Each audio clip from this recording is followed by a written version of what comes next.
May tanong sa akin, "Good day, sir. Pag nag-send po ba sila ng email na naka-screenshot na nag-comment sila sa LGU na scammer daw po ako? Harassment na po ba yon?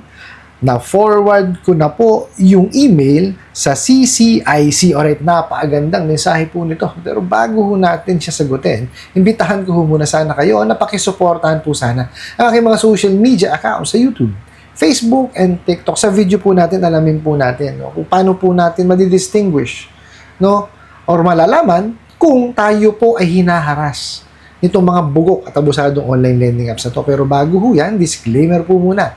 Hindi po ako abogado. Ako po'y maniningil.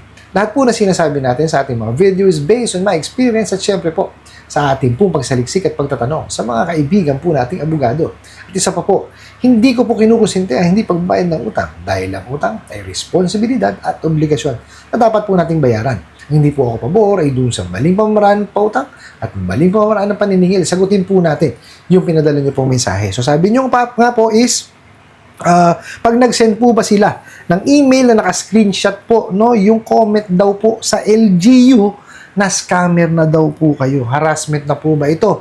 Tapos sabi nyo nga, naka-forward na po sa CCIC. Ano po yan? CICC po. Okay? So, ito po yan.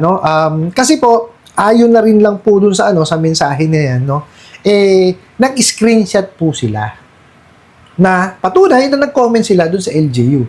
So, ibig sabihin po is, ini-intimidate kayo. 'Di ba? Kasi po isa po 'yan sa kailangan niyo malaman na pag kayo po ini-intimidate na. Iyan po is na yan, a form of harassment.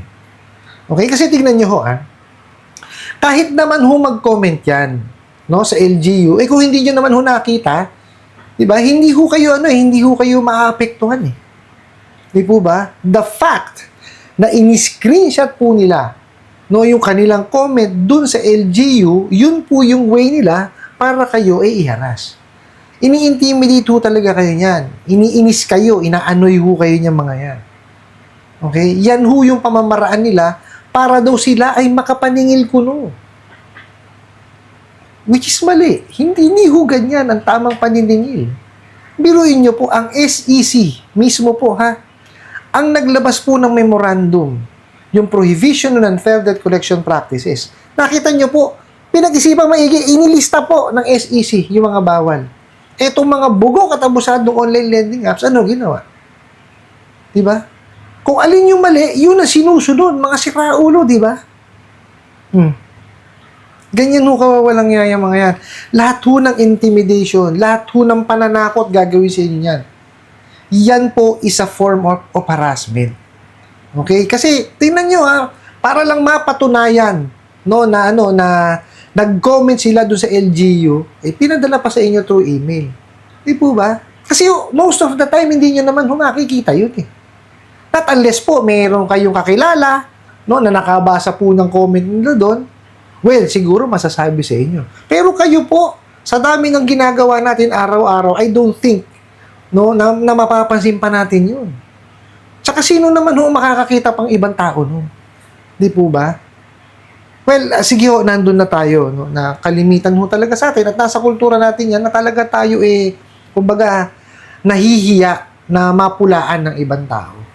Kaya lang sa social media, sa sobrang dami ng pinupuntahan yan, I don't think na mababasa nyo yan. Sana po tayo, bago natin, kumbaga, katakutan, yung pinapadala sa ating email nito mga bugok na to, kumbaga, pakapantino muna natin sarili natin. Wag tayo mag-jump into conclusion na, na ako, kumbaga, nakakatakot yung gagawin sa akin, pinapahiya na ako. Yes! Yan yung intent nila, yan yung intention nila. Di ba? Yung ipahiya talaga tayo. But, ang question is, gaano karami na tao nakakilala ninyo makakabasa noon? Di po ba? Lalo ngayon, alam naman ng marami sa mga kababayan po natin na yan po taktika ng mga bugok at abusadong online lending apps. Kaya hindi na nila pinapansin niya masyado. Ang pagtuunan po natin ng pansin is yung pong ating hanap buhay at kung paano natin siya mababayaran. Kasi aminin natin, nahiram po natin yan. It's our obligation na i-repay yan. Kailangan ho natin bayaran. Di po ba? Kasi pag hindi ho natin binayaran yan, at mahina ho ang loob natin, ganyan lang ho ng ganyan na mararanasan ninyo. Di ba? Magkakaroon lang ho kayo ng anxiety depression yan. Di ba? Kasi pakiramdam nyo, hinaharas. Talagang hinaharas ho kayo yan. Di ba? Ang ano yan, ang masakit ho kasi yan is yung natutorture yung isip ninyo. Di po ba? Nakita nyo, nag-report na ho kayo sa CICC. Di po ba? O, kasi ho, talagang ano na kayo, kumbaga, nai-stress na kayo. Pero ang payo ko sa inyo is, hindi lang ho sa CICC nyo siya i-complain. No? Kasi ho, nakakasakop po dyan is SEC. Usaping utang ho kasi ito. No? Ito ho yan eh. Nakahiram ho tayo. Ngayon, itong mga bugok at abusadong online lending apps, lalo na yung mga abusado, wala akong alam sa paniningil yan. No? Unfortunate lang ho talagang napunta tayo dito sa mga bugok na to na nanghaharas. Pero, syempre, wag ho natin aalisin yung usaping utang. Nahiram pa rin ho natin yun eh. Okay? Pag ho tayo kasi may nahiram, obligasyon natin ibalik. Okay? Ako, lagi ko naman nung pinapayo, pagka yan illegal, hindi yan registered, wala sa recorded online lending platform, kung magkano lang po yung dinisburse, yun lang pong bayaran natin. Okay? Tapos pagka po yan legitimate, makipag-usap po tayo. Pagka tayo hinaras pa rin, isang tabi natin. Pero hindi ho doon natatapos yun. Pagka ho tayo hinaras, winalang niya, i-complain ho natin. No, sa mga sangay po ng gobyerno na nakakasako po no, sa pagpapautang. Yang pong SEC, NPC, BSP, PNP, NBI, tsaka po PAOK. Yan, pati po yung CICC, pwede nyo rin padalam. Pero syempre ho, usaping utang ho yan eh. No? Doon ho tayo sa SEC. Kasi ina-actionan po talaga naman nila. Okay? In fairness with SEC, ina-actionan po nila. It's just so happen, napakarami po ang nagsusulputan. No, hindi nyo, pansinin nyo po. Paiba-iba na mga pangalan ng mga bugok, di ba? Kaya ako, lagi ko pinapayo sa inyo, wag ho kayong padalos-dalos na hiram mo lang ho ng hiram. Okay? Ang gawin po natin, i-check po muna natin bago tayo manghiram. Check natin sa SEC kung yan ba incorporated. May certificate of authority ba yan? Kasama ba yan sa recorded online lending platform? O, pagka nandun sila, check ulit tayo. Okay? Extra due diligence ang gawin natin. O, dun sa apps, may mga ratings po doon, may mga comments, basahin po natin. Pag nakabasa po tayo ng hindi maganda ron, lubayan na natin yan. Ano po? Hindi ho kumbaga, kung ano po yung naranasan kasi nung nag-comment doon, totoo yun. Di po ba? So, huwag na natin, pasakitin pa ulo natin. Ito po ha, hindi po porket registered ang isang OLA, ibig sabihin matino na hindi po. Okay? Ibig sabihin lang po, nag-comply sila. No, dun po sa requirement ng ating gobyerno para po sila ay maparehistro at maging legitimate. Yun lamang po yun. Pero hindi ibig sabihin na sila po ay sumusunod sa batas agad.